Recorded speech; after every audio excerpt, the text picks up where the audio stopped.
Il est temps de conclure. J'ai le plaisir de rappeler Fabrice pour le mot de la fin. Designer Fabrice Pelletier.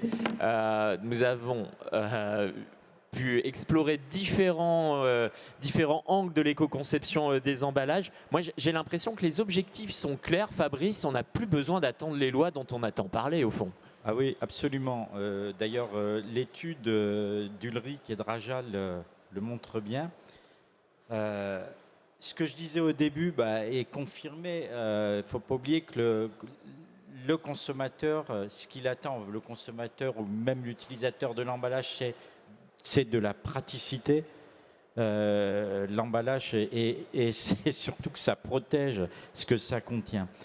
Néanmoins, ce n'est pas du tout un alibi pour suremballer. Quand je dis suremballer, ce n'est pas de mettre des gros emballages, des petits trucs dans des gros emballages. Suremballer, c'est de surfonctionnaliser l'emballage.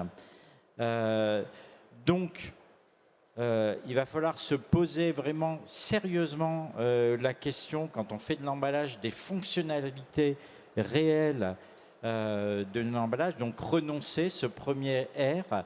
Donc, on a vu que Raja avait 5, moi j'en mets un en premier systématiquement, c'est renoncer à certaines fonctionnalités, renoncer à l'emballage quand il n'est pas utile.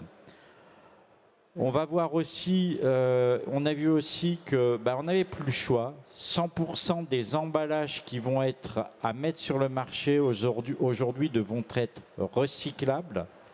Et quand je dis recyclables, je vais aller plus loin, recycler.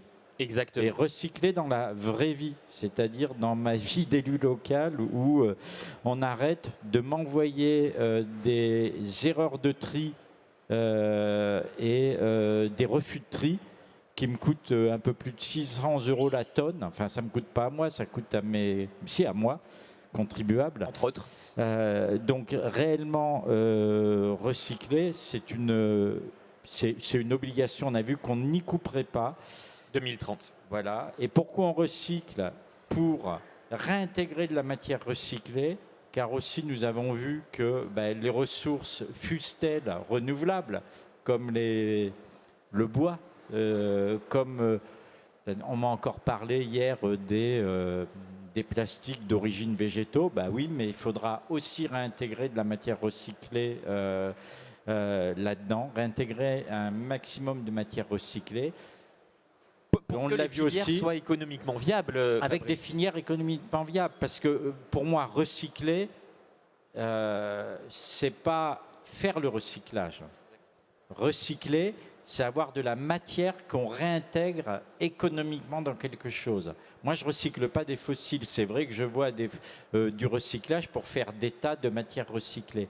Il faut recycler pour utiliser de la matière. Et là, il y a aussi beaucoup de travail à faire. Et puis, on n'oppose pas. On n'oppose pas, on l'a vu, je l'ai dit hier et je le dis lors aussi des Assises nationales du réemploi. Il ne faut pas opposer l'emballage à usage unique à l'emballage à usage multiple. On aura besoin des deux. Les deux vont coexister. Voilà, les deux vont coexister.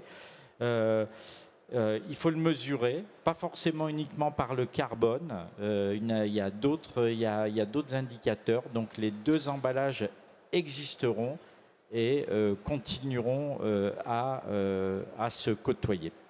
Voilà ce que j'avais à dire. Et puis peut-être la dernière chose, mais bon, c'est aussi peut-être de repenser le produit. On est à Prodenpack, donc Prodenpack c'est le salon du produit emballé, et ne pas oublier que ce n'est pas nous qui décidons l'emballage, c'est souvent le produit qui décide l'emballage, et qu'aujourd'hui, j'en parlais hier, j'étais en conférence au CEFIC, je trouve qu'on emballe beaucoup trop de flotte, beaucoup trop d'eau, que les produits c'est de l'eau, et que peut-être il va falloir se poser la question de cette eau elle est revenue.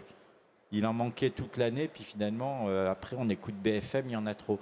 Mais bon, peu importe, il y a trop d'eau et nous, on emballe trop d'eau. Donc, il faut tous se reposer ces questions. Et le couple voilà. produit-emballage, évidemment, est au cœur du sujet plus que jamais. Merci, Merci. Fabrice pour cette conclusion. On peut l'applaudir.